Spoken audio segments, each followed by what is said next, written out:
balik lagi di course dasar-dasar public speaking untuk Master of Ceremony.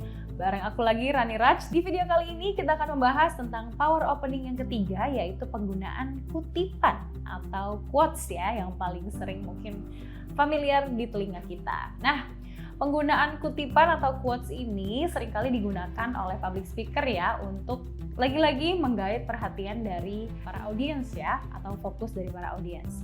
Nah, di sini aku sudah merangkum beberapa kutipan yang kita dapat gunakan ketika kita membuka sebuah acara.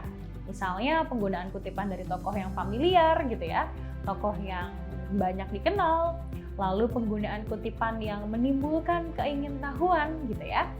Lalu penggunaan kutipan dari lagu-lagu populer misalnya, atau penggunaan kutipan yang relevan dengan personalia atau latar belakang audiens. Nah, kutipan-kutipan ini akan kita bahas satu persatu ya, kira-kira kenapa sih kutipan-kutipan seperti ini bisa disematkan dalam skrip atau naskah opening kita ketika kita membuka acara. Yang pertama, penggunaan kutipan dari tokoh yang familiar. Mungkin ini sangat mudah kita gunakan ya, tapi alangkah baiknya kita menggunakan kutipan dari tokoh yang banyak dikenal oleh audiensnya pada saat itu. Lagi-lagi kita harus melakukan research terhadap tentunya background dari audiens kita. Mungkin yang paling sering digunakan ketika kita membawakan acara yang bersifat contohnya nasionalisme gitu ya. Kita mengutip tokoh-tokoh perjuangan kita pada saat zaman kemerdekaan. Misalkan mungkin sekarang masih nuansa kemerdekaan gitu ya. Kita bisa menggunakan kutipan dari Insinyur Soekarno misalnya ketika kita membawakan acara kemerdekaan. Jangan sekali-sekali melupakan sejarah. Jadi bisa kita katakan misalnya, Bapak dan Ibu sekalian, Insinyur Soekarno pernah berkata bahwa jangan sekali-sekali melupakan sejarah atau jas merah gitu ya. Nanti dari sana tentunya audiens akan semakin wondering, oh kita mau bahas tentang Soekarno kah?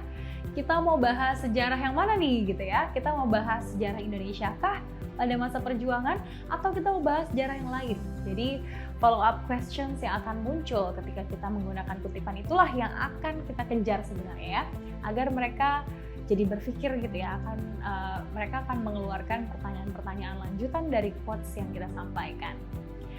Selanjutnya ada penggunaan kutipan yang menimbulkan keingintahuan. Misalkan, Bapak dan Ibu sekalian, 2 dari 10 anak Indonesia ternyata mengalami stunting. Contohnya gitu ya. Dengan statement tersebut, maka audiens juga akan semakin ingin tahu gitu ya. Kira-kira apa sih yang akan menjadi pembahasan dari acara ini?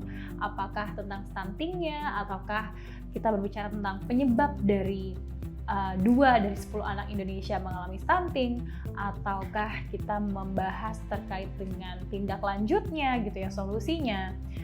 Jadi tentunya penggunaan kutipan ini menimbulkan rasa keingintahuan dari audiens. Yang ketiga, penggunaan kutipan dari lagu-lagu populer. Nah, penggunaan kutipan dari lagu-lagu populer ini bisa merupakan lagu lama yang mungkin banyak dikenal oleh audiens, atau mungkin lagu-lagu baru yang sedang hits gitu ya. Mungkin lagi hits di TikTok sekarang gitu ya. Terus kita gunakan gitu. Nah, contohnya saya pernah membawakan acara untuk Kementerian Pertanian Republik Indonesia ya. Di sana mereka sedang membahas terkait dengan tentunya pertanian ya, tentang sektor pertanian di Indonesia. Lalu saya buka dengan sedikit lagu ya. Lagu mungkin ini sangat populer di zaman dulu ya. Orang bilang tanah kita tanah surga, angkat kayu dan batu jadi tanaman gitu ya. Jadi itu sebenarnya lagu sindiran kalau untuk zaman sekarang ya. Jadi saking Indonesia memiliki image yang sedemikian rupa gitu ya, tanah surga dengan tongkat dan batu saja bisa jadi tanaman. Oleh karena itu kita bisa tetap hidup, kita bisa tetap makan dari sana gitu ya. Lalu gimana nih sekarang kondisi sektor pertanian di Indonesia seperti itu. Jadi bisa dibuka dengan lagu-lagu populer baik yang terkenal saat ini ataupun yang terkait dengan acara yang kita bawakan pada saat itu. Yang terakhir, ini penggunaan kutipan yang relevan dengan personalia atau latar belakang audiens. Ini lagi-lagi kita harus melakukan riset ya. Mungkin teman-teman di sini bisa melakukan penelitian mendalam terlebih dahulu, statement atau quotes apa yang bisa kita gunakan ketika audiens kita mungkin dari sektor pendidikan gitu ya. Atau mungkin ketika audiens kita dari sektor penerbangan misalnya. Jadi kita harus melakukan riset mendalam tentunya agar mereka familiar dengan quotes-quotes tersebut. Atau misalkan ketika audiens kita ini contohnya menyukai sepak bola ya, kita bisa menggunakan quotes-quotes yang digunakan oleh pemain sepak bola terkenal misalnya ya. Jadi kita memang menyesuaikan dengan latar belakang audiens yang hadir pada saat itu. Nah, kenapa sih kira-kira penggunaan kutipan ini penting dan bisa digunakan ketika kita melakukan opening atau pembukaan? Karena tentunya penggunaan quotes ini membuat opening kita menjadi impactful atau berdampak. Biasanya quotes-quotes yang sudah terkenal atau sudah populer itu kan sudah mendapatkan dukungan dari banyak masyarakat ya. Contohnya misalnya, jangan sekali-sekali merupakan sejarah. Itu kan merupakan quotes yang umum, yang terkenal, dan juga tentunya banyak yang mendukung statement tersebut, sehingga orang-orang akan merasa opening kita itu berdampak. Oh iya juga ya, mereka akan diingatkan kembali, akan di-recall kembali tentang statement yang disampaikan di quotes tersebut. Yang kedua, lagi-lagi menarik rasa keingintahuan audiens. Tadi juga saya sudah menyampaikan berkali-kali. Yang ketiga, bisa jadi entertaining ya. Misalkan dengan lagu-lagu yang disampaikan atau dengan pantun misalnya. Ini bisa bersifat menghibur atau entertaining, sehingga tentunya opening kita menjadi berdampak dan membuat audiens menjadi ingin mendengarkan tentunya rangkaian acara selanjutnya.